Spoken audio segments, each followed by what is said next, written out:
Hello दोस्तों, स्वागत है आपका हमारे आज की इस वीडियो में। दोस्तों, आज की इस वीडियो में हम डिस्कस करने वाले हैं केमिस्ट्री का जो एक पाउली का अपवर्जन नियम है उसके बारे में। तो दोस्तों, पाउली ने अपने अपवर्जन नियम में क्या बताया था। पाउली का नियम जो है ये किस चीज़ पर डिपेंड करता है। पाउली ने जो है अपना ये नियम दिया था, किसी भी परमाणु के लिए जो है उसमें इलेक्ट्रॉन्स जो होते हैं, किसी भी परमाणु के कक्षक में जो इलेक्ट्रॉन्स होते हैं उनकी क्वांटम संख्याओं के आधार पर इन्होंने ये नियम दिया था। तो पाउली के अपवर्जन नियम जो था वो उसका स्टेटमेंट क्या था, उसका कथन क्या था।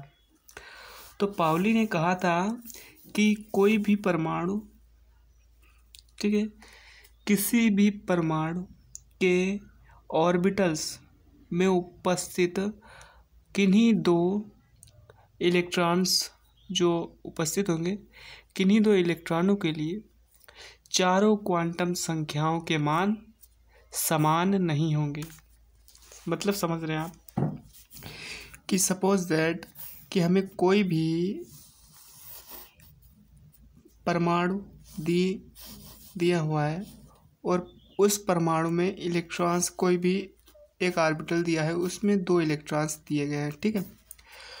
तो पाउली ने कहा था कि इस ऑर्बिटल्स में जो ये इलेक्ट्रॉन्स हैं, अगर हम इस ऑर्बिटल के इस फर्स्ट इलेक्ट्रॉन के लिए चारों क्वांटम नंबर्स के वैल्यू फाइंड करें, ठीक है, चारों क्वांटम नंबर की जो इसके मान प्राप्त करें तो इसका अलग आएगा मान और इसका मान अलग आएगा, ठीक है।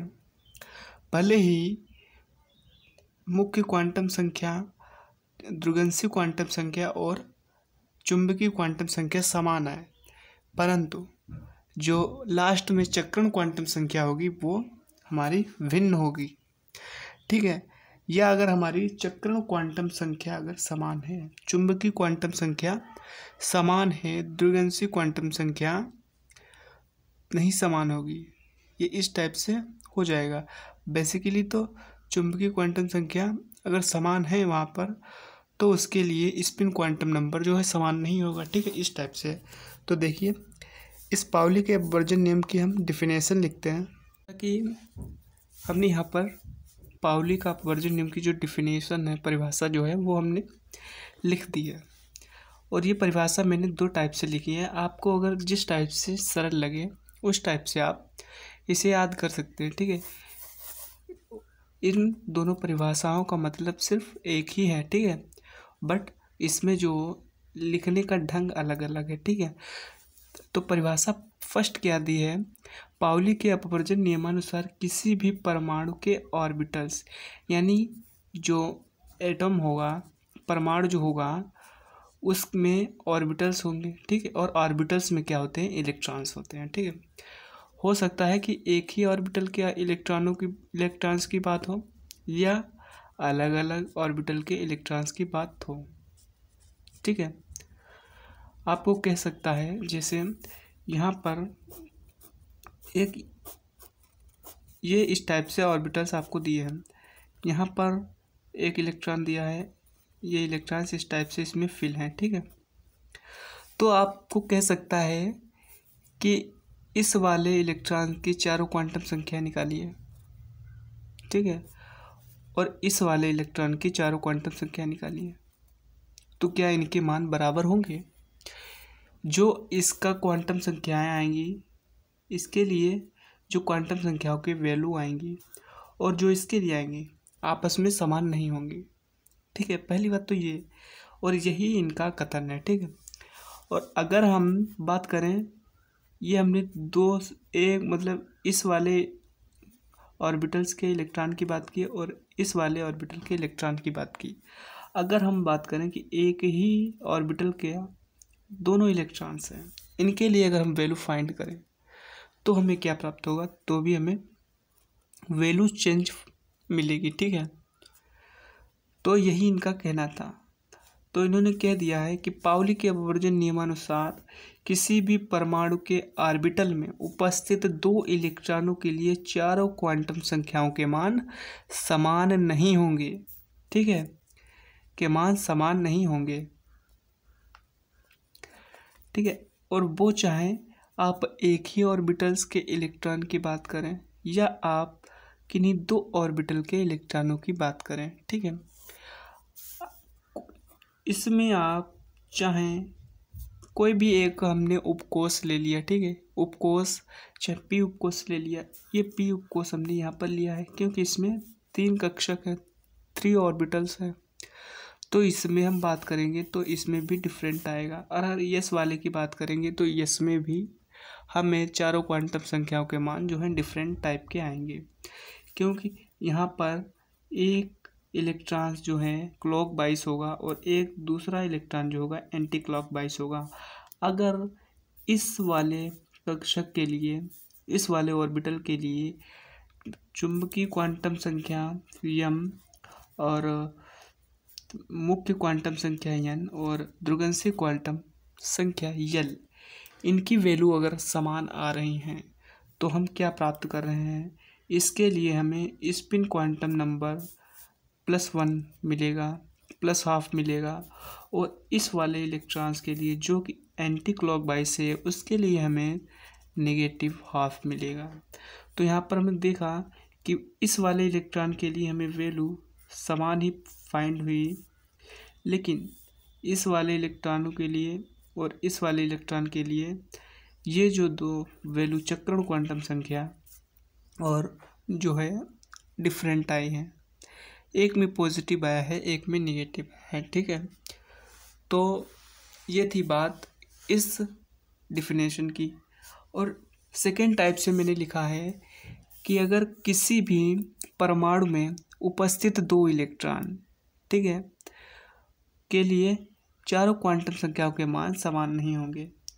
ये डिफिनेशन आपके लिए सरल रहेगी। ठीक है, क्योंकि इसमें सीधे से सरलता से कह दिया गया है कि किसी भी परमाणु में उपस्थित 2 इलेक्ट्रॉनों के लिए चारों क्वांटम संख्याओं के मान समान नहीं होंगे।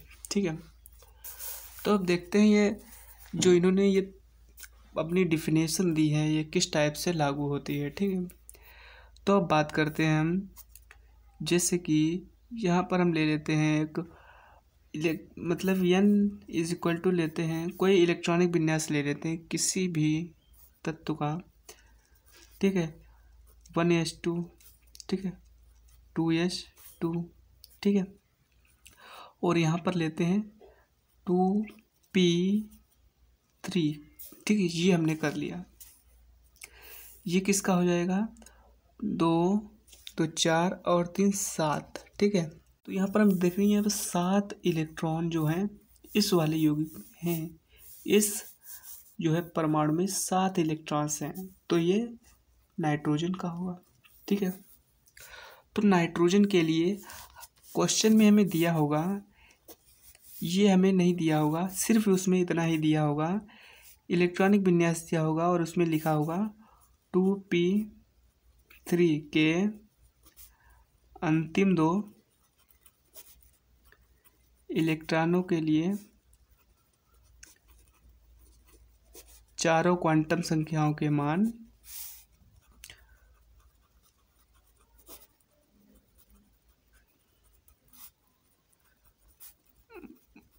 ज्ञात कीजिए। ठीक है, ये दिया होगा। ठीक है, तो अब हमें क्या करना है, चारों क्वांटम संख्याएं किसके लिए, इसके लिए हमें ज्ञात करनी है। तो इसके लिए हम क्या करेंगे, 2p3 है इसमें, तो 2p3 इसमें दिया है, तो अब हम क्या करें, इसके लिए हमें मुख्य क्वांटम संख्या क्या दी है, मुख्य क्वांटम संख्या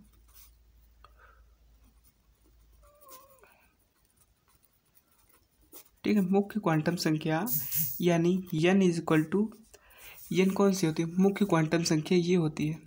ठीक है, 2 दी है। ठीक है, और जैसा कि अगर आपको ये नहीं पता है मुख्य क्वांटम संख्या किसे कहते हैं, चक्रण क्वांटम संख्या किसे कहते हैं, चुंबकीय क्वांटम संख्या किसे कहते हैं और द्विगंशीय क्वांटम संख्या किसे कहते हैं, आप अगर आपको नहीं पता है तो प्रीवियस वीडियो जो मैंने डाला है वो इसी पे है आधारित है, ठीक है, इसी के लिए आधारित है। उसका लिंक मैं डिस्क्रिप्शन में डाल दूंगा, वहाँ से आप देख सकते हैं उसे, ठीक है।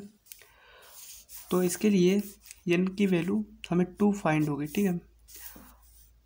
पहले हम लिखते हैं किस वाले इलेक्ट्रॉन के लिए, पहले हम इसका जो है ऑर्बिटल्स बना लेते हैं। 2p3 के लिए ऑर्बिटल क्या बनेगा, p3 के लिए ऑर्बिटल यही बनेगा ना, 1 2 3। अब चूंकि इसमें इलेक्ट्रॉन एक एक हमें सब में भरना है, ठीक है, सब में एक एक इलेक्ट्रॉन भरेंगे, ठीक है, अफवाह के नियम के अनुसार जो है भर देंगे सब में इलेक्ट्रॉन। पहले हाफ फिल्ड करेंगे, इसे हाफ फिल्ड हो गया है, ठीक है, सब में एक एक इलेक्ट्रॉन पहुंचा। अब हम क्या करेंगे, अगर हमें लास्ट के 2 इलेक्ट्रॉनों के लिए चारों क्वांटम संख्याओं के मान निकालने हैं, तो एक तो ये वाला है इलेक्ट्रॉन और एक ये वाला है।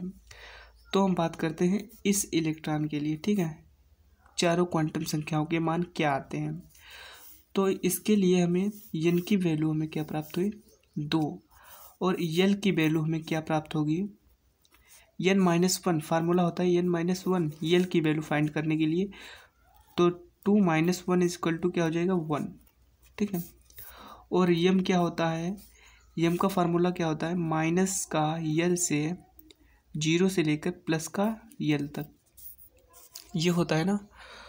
तो अब हम क्या करेंगे, माइनस का 1, 0, 1 ये हो जाएगा, ठीक है। अब हम क्या करें, अब हम निकालेंगे इसके लिए स्पिन क्वांटम नंबर, यानी कि चक्रण क्वांटम संख्या, ठीक है।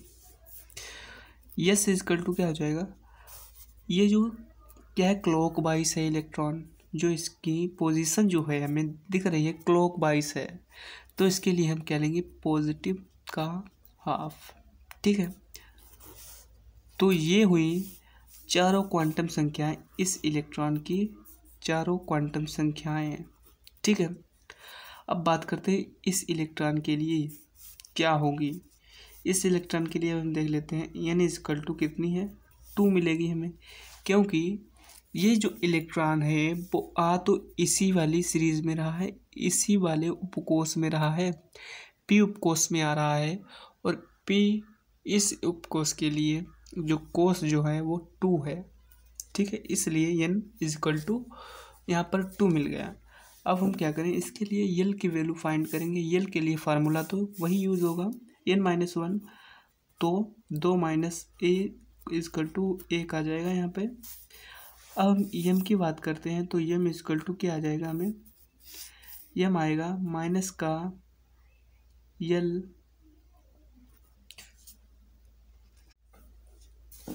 ठीक है, माइनस का l से लेके 0 और प्लस l तक, ठीक है, ये वैल्यू होंगी। अब हमें इसके लिए क्या होगा, माइनस का 1 0 1 ये हो गया, और यस इजकल टू क्या हो जाएगा, हाफ, ठीक है, ये हो गया। ये किसके लिए है, ये जो हमने निकाले हैं वैल्यूज़, वो एक तो ये एक इस इलेक्ट्रॉन के लिए ये वाली थी, एक इस इलेक्ट्रॉन के लिए ये वाली है।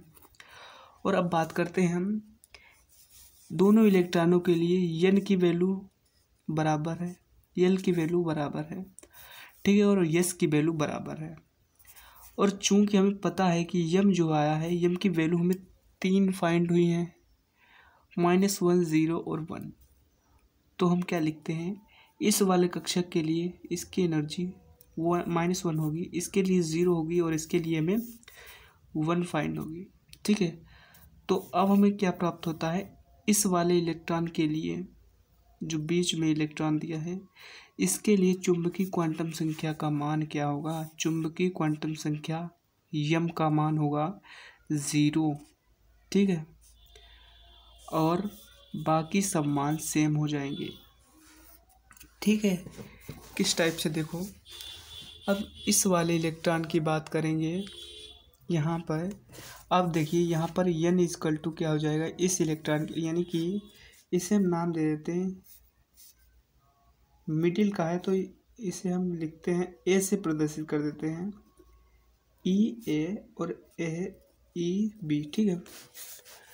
तो हम क्या करते हैं, e a इलेक्ट्रॉन के लिए क्वांटम संख्याएं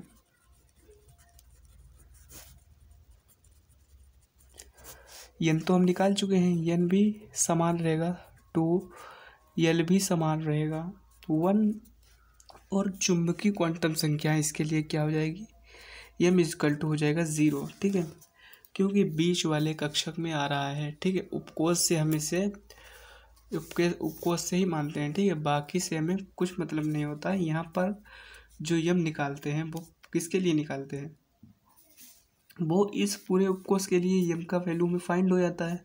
फिर हम इस यम को यहाँ पर हम लिख देते हैं। ठीक है, फिर जिस वाले कोष के लिए हम निकाल रहे हैं वैल्यूज, वही हम लिख देते हैं यहाँ पर।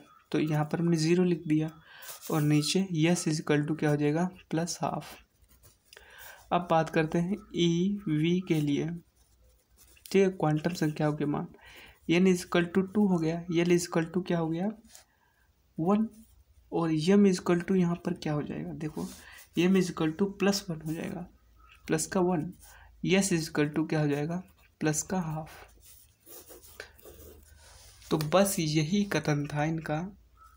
ठीक है, पाउली का अपवर्जन नियम यही था कि किसी परमाणु में 2 इलेक्ट्रॉनों के लिए चारों क्वांटम संख्याओं के मान समान नहीं हो सकते। ठीक है, तो वही हमने फाइंड किया है। जिसे देख लो, ये जो उपकोष था हमारा, इस उपकोष में 3 ऑर्बिटल्स थे और तीनों ऑर्बिटल में अलग अलग एक एक इलेक्ट्रॉन था।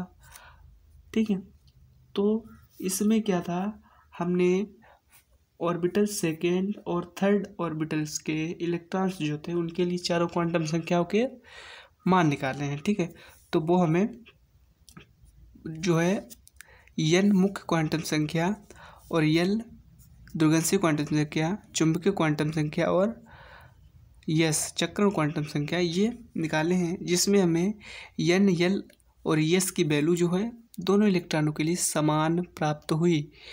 परंतु हम देखते हैं यहाँ पर चुंबकीय क्वांटम संख्या, इसकी वैल्यू जो है कैसी में प्राप्त हुई, डिफरेंट, अलग प्राप्त हुई। ठीक है, तो बस यही था इनका नियम। चलो देखते हैं, एक सेकेंड एग्जाम्पल देख लेते हैं इसके लिए।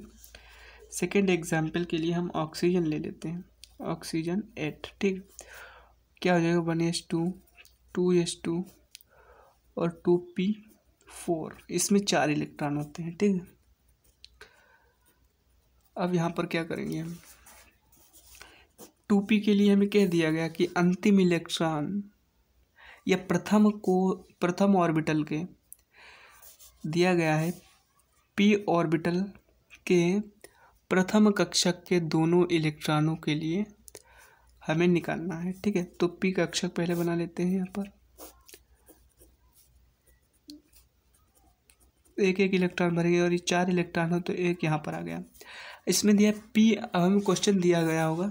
ठीक है, गौर से सुनिएगा, p ऑर्बिटल्स के प्रथम ऑर्बिटल, ठीक है, p उपकोष के प्रथम ऑर्बिटल के दोनों इलेक्ट्रॉनों के लिए क्वांटम संख्याओं के मान निकालने हैं। तो पहले हम इस वाले के लिए निकालेंगे यहाँ पर, और इस वाले इलेक्ट्रॉन के लिए यहाँ पर निकालेंगे। ठीक है, और 2p4 है यहाँ पर दिया, तो इसके लिए n क्या हो जाएगी, n इजकल टू हो जाएगा 2, l क्या हो जाएगी 2 - 1, n -1 से हो जाएगा। ठीक है, और ये m क्या हो जाएगा, m हो जाएगा -1 0 और 1। ठीक है, ये हो गया। और यस क्या हो जाएगी, यहाँ पर यस हो जाएगा, इसके लिए हमें क्या हो जाएगा यहाँ पर यस +½ ये हो गया। ठीक है, अब जो यम हमें फाइंड हुआ है, यम को यहाँ पर लिख देते हैं -0 +1। ठीक है, ये हो गया।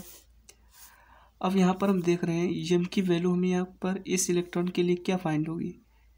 ठीक है, अब हम इसे हटा देते हैं, यम की वैल्यू यहाँ पर -1 फाइंड हुई, इस वाले इलेक्ट्रॉन के लिए यम की वैल्यू -1 फाइंड हुई और यहाँ पर +½ और इस वाले इलेक्ट्रॉन के लिए अब देखते हैं n इजकल टू 2 हो जाएगा, l इजकल टू हो जाएगा 2 - 1 इजकल टू 1। ठीक है, और यहाँ पर हो जाएगा यम इजकल टू क्या हो जाएगा, देखो m इजकल टू इस वाले इलेक्ट्रॉन के लिए क्या हो जाएगा -1, ठीक है। और यस चक्रण क्वांटम संख्या क्या हो जाएगी, ठीक है। यहाँ पर देख रहे हैं हम ये इलेक्ट्रॉन जो है इस ऑर्बिटल का सेकेंड इलेक्ट्रॉन जो है वो एंटी क्लॉकवाइज है, तो इसके लिए हम नेगेटिव हाफ लेंगे। तो जैसा कि हम देख सकते हैं कि एक ही ऑर्बिटल में उपस्थित 2 इलेक्ट्रॉनों के लिए क्या है, चारों क्वांटम संख्याओं के मान बराबर नहीं हैं। Spin quantum number of both electrons is not equal, ठीक है। और बाकी सभी क्वांटम नंबर जो हैं इक्वल हैं। इससे हमें क्या पता चलता है, पाउली के अपवर्जन नियम का पता चलता है, यही पाउली ने कहा था, ठीक है। और आप इस टाइप के क्वेश्चन को जो है लगातार सॉल्व करिएगा, कोई भी दिक्कत हो तो बताइएगा, ठीक है। तो बस आज का यही था टॉपिक और यही था पाउली का अपवर्जन नियम, ठीक है, जो कि बहुत ही सरल है, ठीक है। तो चलिए दोस्तों, अगर आपको ये वीडियो समझ में आया हो तो प्लीज़ इस वीडियो को लाइक करें और चैनल को सब्सक्राइब करें और अपने दोस्तों के साथ इस वीडियो को शेयर करें। चलिए मिलते हैं नेक्स्ट वीडियो में, तब तक के लिए नमस्कार।